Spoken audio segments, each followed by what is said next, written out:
Welcome Maurice, and welcome to another review. Today, we will be looking at the Rolex GMT Master 2, specifically the 126710 BL and R, famously known as the Batgirl. The GMT Master 2 line is one of the most recognizable families in the watch world. They have a clear purpose in their use, they've inspired many other GMT watches, and they incorporate many of Rolex's iconic DNA elements. Here are the dimensions. The GMT Master 2 has a case diameter of 40mm, a lug width of 20mm, lug to lug of 48mm, a thickness of 12.2mm. It has 70 hours of power reserve from the caliber 3285 and 100 meters of water resistance with a screw down crown.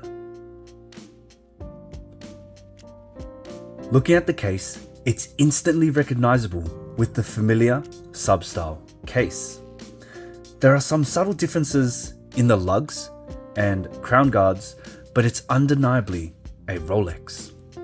This was a clever design choice, as it allowed them to carry over the popularity of the Submariner to the GMT Master 2 to ensure the line's success.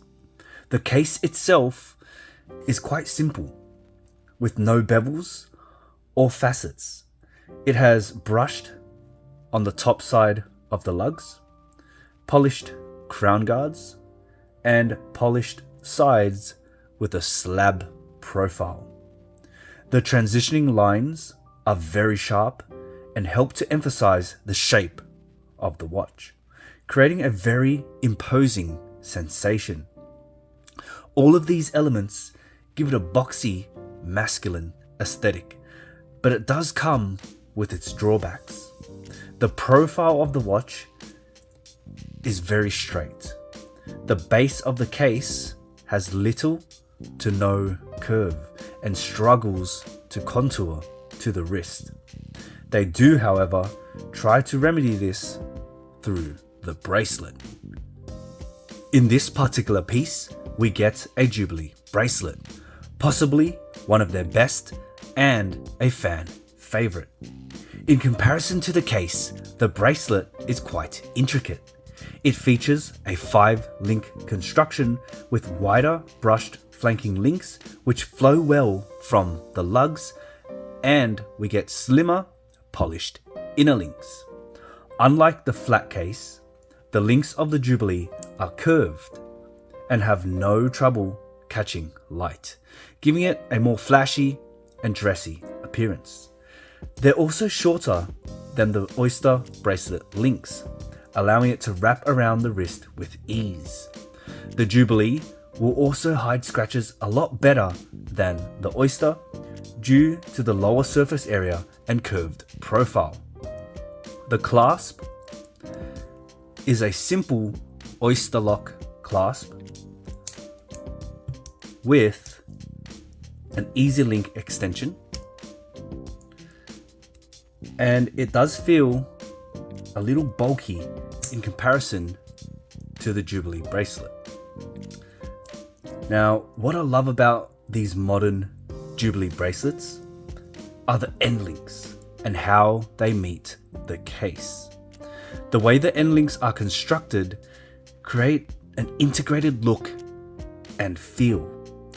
They also slope down to counter that flat profile of the case to help with wearability.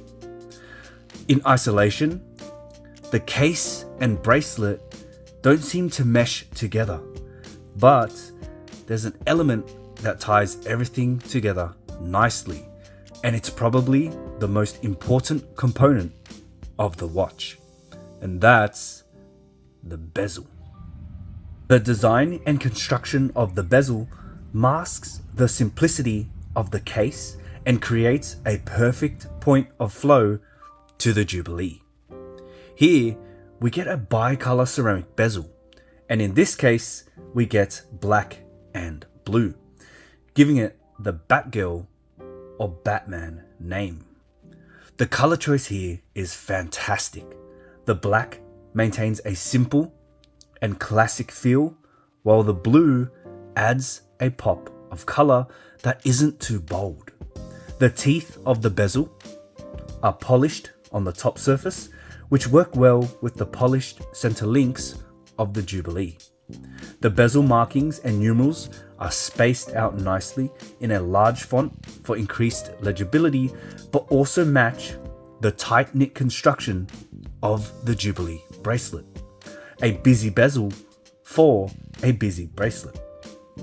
These elements all pair together to create a signature look that has stood the test of time, and telling the time is nice and easy. The bezel makes it easy to differentiate hours on the fly and indicates night and day thanks to the differing colors, creating a great aesthetic and functional combination. Now, the bezel action isn't as crisp as you'd find on a dive watch. It has a muted feel and sound. It's grippy and does what it needs to do, but I feel the action could be improved. I would have liked more tactile feedback and maybe a little bit of click. Looking at the dial, again, we get a familiar sub-style layout, which works well to give it a sporty edge. In combination with the flashy Jubilee, the dial gives it a more casual feeling, allowing the watch to work in a majority of situations and occasions. This is a watch I would take anywhere.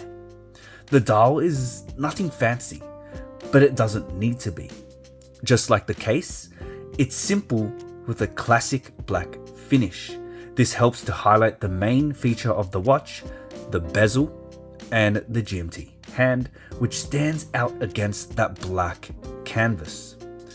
We get the Mercedes style handset to go along with the broad arrow GMT hand, and they all sit at different lengths. Now, by doing this, when all hands overlap, it's still possible to tell the time in both zones. Adding to the string of iconic features is a Cyclops lens, a popular addition for most and an eyesore for some. Now, I personally enjoy the Cyclops as I find it gives the watch more character and makes it interesting to look at. It does, however, become distorted or hard to read at certain angles, and you can pretty much only read the date when looking straight on. Nonetheless, I feel the Cyclops feels at home on the GMT Master 2, as its curved shape actually ties in well with the links of the Jubilee and circular hour indicators. Throwing it on the wrist. Now I have about a 6.5 inch wrist, and here the Jubilee really does most of the heavy lifting in terms of comfort. Now again, its shorter links help it contour to the wrist, and its taper helps to reduce hotspots. The case, however, has a few issues. Its edges are sharp, and you will feel it when bending your wrist upwards. Now, it's not painful by any means, and it doesn't really cause any harm or issues. But if we're comparing it to other watches, in terms of comfort, you will definitely notice its shape because of how straight and sharp those lines are.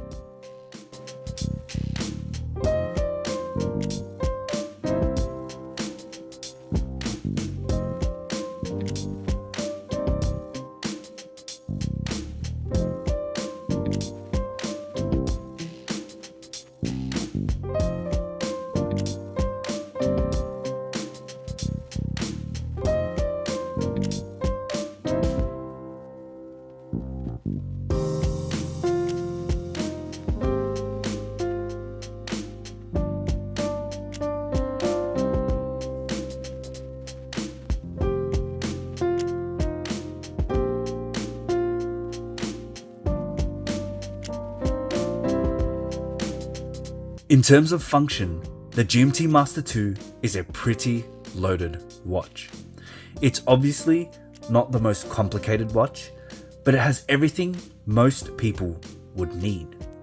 It has a robust and reliable movement with 70 hours of power reserve. You can track the time in 2 time zones for when you go traveling, 100 meters of water resistance for those days in the pool or rain, and it's an icon on the wrist. Its dimensions make it an easy wear for the majority of people, and being a GMT, its thickness is quite manageable at 12.2 millimeters. The watch doesn't intend to be a sleek and slim watch, but it doesn't intend to be an absolute monster either. It has a nice heft to it, which is appropriate for its masculine, boxy aesthetic, and it's just plainly well built by Rolex. Aesthetically, the watch comes together effortlessly. When talking about its case, bracelet, bezel, and dial in isolation just by themselves, it doesn't sound like it would mesh well. However, when you put all of those contrasting aspects together, something magical happens. The simplicity of the case and dial complement the refinement and complexity of the Jubilee bracelet and bezel. They work in harmony to create a balance to ensure the watch isn't overbearing. As a whole package, the GMT Master 2 really is a force to be reckoned with.